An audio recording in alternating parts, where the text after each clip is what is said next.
Assalamu alaikum wa rahmatullahi wa barakatuhu. I'm your host Uzma and you're watching Sisters Corner on Iqra TV. In Sisters Corner, we always have a very lovely guest and discuss different issues in our program. And in today's program, I have a very lovely guest. It took me a long time to invite her. She's a very, very busy person, but today, finally, she's here. And I'm talking about Jasmin Malek. She is working as a GP. She has her own clinic, and she is seeing patients privately as well. So first of all, I would like to say a huge welcome to my lovely guest, Jasmin Malek. Assalamu alaikum and welcome to the show. Wa alaikum salam, Uzma. Thank you for having me. It's my honor, to be honest. Pleasure to have you here in my program today. Thank you so much for coming in. And as we have discussed in today's program, we are going to discuss all about women's health, sisters' health, and we are going to discuss different issues, where you can't sometimes not discuss with other people, family or doctor. And then today, Jasmin Malek is here, so to tell you all about those issues. So first of all, obviously, I would like to discuss about the pregnancy, depression, postnatal depression after, and then this is really, really important, obviously, for women to have a healthy lifestyle or having kind of a good mental health for like while they are pregnant or after even. How could it affect the baby inside? I would like to say. I would like to ask actually, and how much importance would you say it has for the women's to be mentally happy? Yeah, so pregnancy is a challenging time. It's a very happy time, but it can also have its challenges because the body is growing, busy growing a little baby. There are hormonal changes as well. Yeah. And there are symptoms associated with pregnancy, like feeling very tired, fatigued, nauseous, vomiting, mood changes as well. So actually, it can sometimes, although it's a happy time, it can have its challenges. So women really need to try as best as they can to look after themselves. One thing I'd definitely say, make sure you're taking your vitamins, your folic acid, especially in the first 3 months, your vitamin D, and make sure you're eating good, healthy, nourishing food, nothing unhealthy, and you don't have to eat too much either. And I think also mentally, it's so important to make sure that your mental health whilst you're pregnant is good. And this is the responsibility of the pregnant lady, but also those around her, like her husband, her extended family, in-laws, or her own family, relatives, for example, because pregnancy, it takes a lot out of It's very challenging. Yeah, definitely. It's a challenging time. It takes a lot out of a woman's body. So I think those around her and herself need to be more aware that the body does need rest. It doesn't need any stress. If stress can be avoided, yes, please avoid the stress. And also those around her should be kind, maybe not expect too much from her as well. Sometimes I know in the South Asian community, there's sometimes quite a lot expected from women. But pregnancy is a tiring, exhausting time. And that in order for that baby to be healthy, physically and mentally, that mother needs to be in her optimal health. So definitely. This is, Jasmin, I'm 100% agreed on that point, because in our Asian community, we are expecting a lot from ladies. They are working, they are doing work at home as well, then looking after children, then looking after husband, in-laws, and everything on top. And I think very few people, they are like very, kind of very well educated or very kind. Normally we expect too much from ladies, and especially as you have mentioned, that in this period they need more attention, more kindness, more care and more love from the people around us. 100%. Especially I would say from their husbands. Yeah, obviously. 100%, because that baby, you know, that mother and that father both want that baby to be in the best health. Exactly. So it is also the responsibility of the father to make sure that the mother who is incubating their child is well and healthy, and their physical and mental health is good, and that they're happy, because that will then impact on the baby's health as well. Obviously, healthy mom, happy mom is happy baby. Yeah, exactly. So that's a really good point. So if you have any sister pregnant at the moment, we would like to suggest that please look after them a lot, because they are going through a lot of challenges, then changes, hormonal changes as well. So it would be better for your, in your interest, the baby and the lady as well. And I would like to discuss now about another issue, is about periods pain. And you know, a lot of ladies, sisters especially, they have you know, excessive bleeding or kind of these things. Obviously these are the issues we should be discussing, because sometimes they cannot disclose, sometimes they cannot discuss with anybody, and obviously there are so many underlying conditions where they are suffering with all that. And when sometimes they do not say it to the doctor or family members, they're shy to say it, especially in our Asian community. And then what happens at the end? Something major, you know, where it's hard to go back or something, you know. What would you like to discuss about, I think, I mean, one of the reasons I'm here today is to talk about issues that are difficult to talk about. Exactly. And as someone from the South Asian community, when I was growing up, we did not talk about periods. You know, it was a taboo subject, but that's because it was like that for generations to come. But what I'm here to say today is actually we need to be speaking more about periods, period pains. Exactly. We need to speak about any issues related to periods openly with our mothers, our sisters, our aunties, and even with the men in our lives, because, you know, we need to be mature and sensible adults about this. And this is natural kind of a thing. Nothing to be embarrassed about at all. And I think my job, really, what I think my purpose is to try and break down those taboos and talk about women's health more openly, so that women can get the help that they need and that they want at the right time. Exactly. Because not talking about things, just as you say, it creates a bigger problem. So even, for example, during the month of Ramadan, when a woman is on her menses, we don't talk about it, we hide it, but actually, so what if people knew about it? It's a normal process. It's a normal human function. And this is what Allah subhanahu wa ta'ala has said, you know, if you're obviously in your periods, you are not allowed to pray or fast. So why? Because this is a natural process. That's why Allah subhanahu wa ta'ala has told us not to do it, you know? That blessing that we exactly. We have So I want to speak about things that perhaps, you know, our community is not aware of. So there's a lot going around in the media, and there's more awareness about a condition called endometriosis. So endometriosis is something that we all should be aware about. So when a girl, a young woman, is going through very, very heavy, painful periods that mean that she's having to take time off school or time off work, and she really can't function. You know, I hear horror stories where, you know, girls and women are passing out almost because of the pain. And I think historically, it's not been addressed, you know, is this just pure period pain, or is it something more? So endometriosis is a condition where endometrial tissue, which is the lining of the womb where the baby is, you know, grows, that lining is full of blood. Now that's called the endometrium, and when that endometrial tissue goes to other parts of the body where it shouldn't be, like in the back passage, in the abdomen, that can cause a lot of pain, and it can cause really disrupting symptoms. Wow. So is there any like kind of treatment or? Absolutely, there is. So first of all, I would say go to your GP and talk about the pain for periods, which is very important. The heavy periods, speak to them about it. And also, it's okay to bring up with your GP could this be endometriosis? We're allowed to ask that question. Yeah.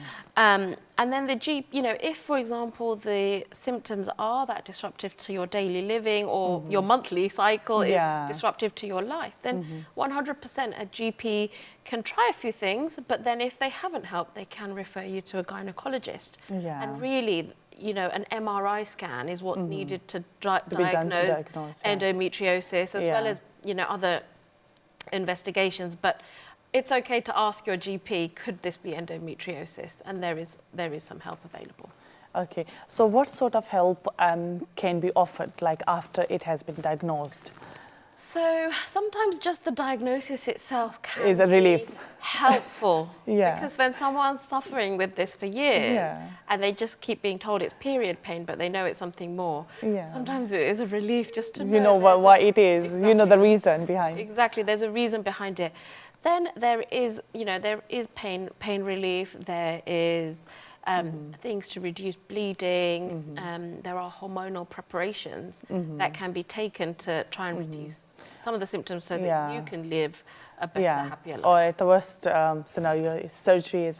you can have surgery. Let's say, for example, a woman has completed her family and the symptoms are so disruptive to her life that, you know, sometimes you can have surgery to, you know, it's a last resort, but it's an option. Yeah, it shouldn't be, I hope so, for any sister. I think a lot of questions are from the sisters at the moment, and please keep listening to us because Dr. Jasmin Malek is discussing with us a lot of good things, what you want to know and you can't discuss with other people. And I would like to ask a different question now about healthy lifestyle. Obviously, diabetes is increasing in our Asian community, and there are a lot of reasons behind. Sometimes, you know, obviously, Jasmin is going to tell me a lot about, but I think healthy lifestyle is somewhere we are lacking, like we are not looking after our health, what is best for us to eat, or walking, or too busy in, you know, our family life, and then do not give time to ourselves, which is very important. Yes, Dr. Jasmin, please, how we can get rid of diabetes or how we can be protected from it? So diabetes is very prevalent in the Asian community, both men and women. And essentially it's because perhaps sometimes we're eating too much sugary food or carbohydrates like you know, paratha or rice, you know, we're eating too much of that because sometimes, well, what happens is that carbohydrate, that roti that you eat or the rice that you eat or that bread you eat, it converts into sugar. So it becomes sugar in the blood. And if we don't use that sugar up by doing exercise, by being active, then that basically, that process that continues for years will lead to diabetes. So what's the thing that we need to do? So I'm a big advocate of self-care. And I think women in our community have never really taken care of themselves. It seems to be more noble and more honorable to be selfless. But I think the sensible thing to do going forward is that women do need to prioritize themselves so that they are healthy. So what can we do to take care of ourselves? We definitely need regular exercise in our lives. So if that's, you know, a 20-minute walk every morning before you start your day, excellent, do it. Wake up, maybe have a glass of water, go for a walk for 20 minutes. Wake up 20 minutes earlier if you need to. And you've done your exercise for the day.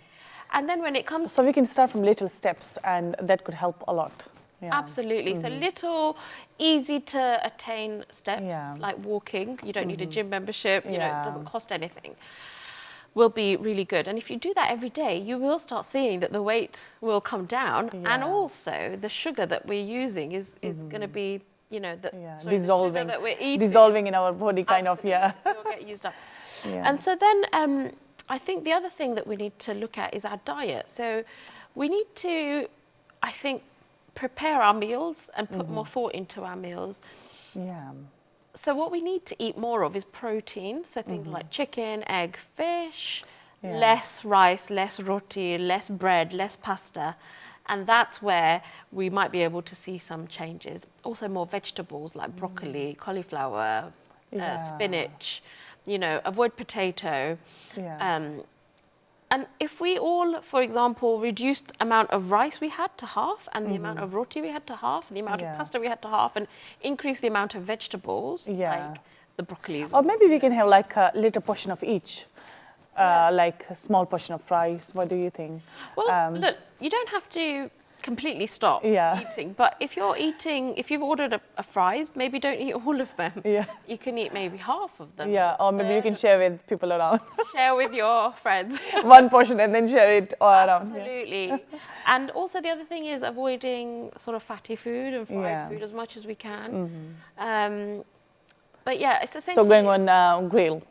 Yeah, grilled chicken, you know, grilled fish, grilled vegetables like peppers, things like that really. And just reducing the amount of carbohydrates is going to make the difference. So where you've changed your diet and you're doing a bit more exercise. So healthy fatty acid, kind of like those things, and carbohydrates or regular exercise could bring a huge change. And the other thing that sometimes people aren't aware of is too much fruit is also not good. Yeah. So for example... I'm a fruit lover, Dr. Jasmin. I'm sorry.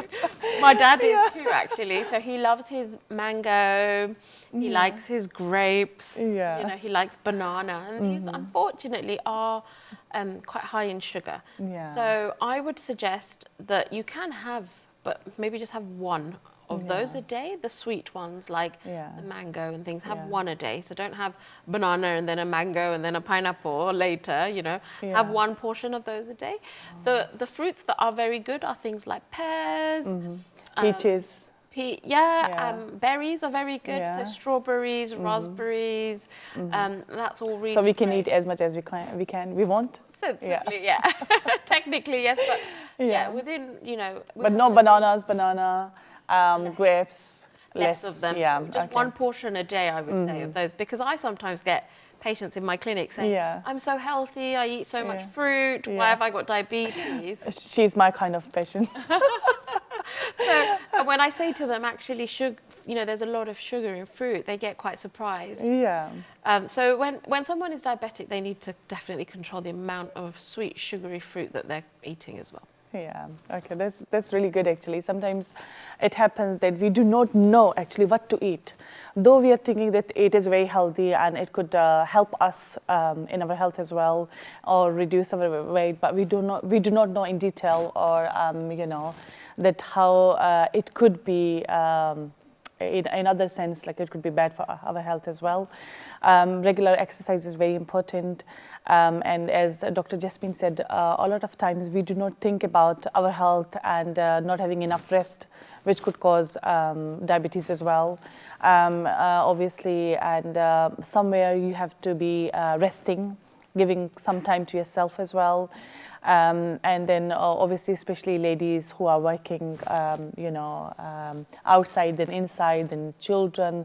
And it is good for your physical and mental health to give some time to yourself, going to the gym or going for a walk, spending some time with your friends, and just chill time sometimes. We all need it, isn't it? Definitely. So it's really good when you do things as a group of women, with your friends, and you all say, well, let's go for a walk together. 7:30. It helps a lot. It helps you do it. Otherwise, sometimes you give up. The other thing is, if you're all sort of discussing what are we going to make for dinner tonight, instead of, you know, salan and roti, maybe someone can say, well, why don't we all try like grilled chicken with some vegetables today? And then you can give each other ideas as well. So actually, I think collaborating with your friends or local families. And it is very motivational as well. Yeah, you get encouragement from other people. Sometimes maybe I'm not like, I don't like broccoli, and maybe you like it and you're cooking in a nice way, and I test it, maybe I like it, and then we can share the dish. Absolutely. So it could be helpful as well. We can get a lot from other people as well when we get involved, get engaged with people around us, and it is really good for our mental health as well. Because sometimes not only we are getting ideas from different people, from our friends, neighbors, but we can get a lot of information as well, which is good for our health and lifestyle as well. Dr. Jasmin is working as a GP, and she is actually, I would like to share some more information about you. She is seeing patients actually privately as well, and she has a clinic. She has her clinic, and her clinic is in Surbiton if you want to visit her for any reason or any issue you have. So Dr. Jasmin is very welcoming, I would say. She's a very good friend of mine as well. So very friendly, very kind as well. She has a doctor, and I'm going to share some more details, but because it's a time for a short break, and see you after a short break.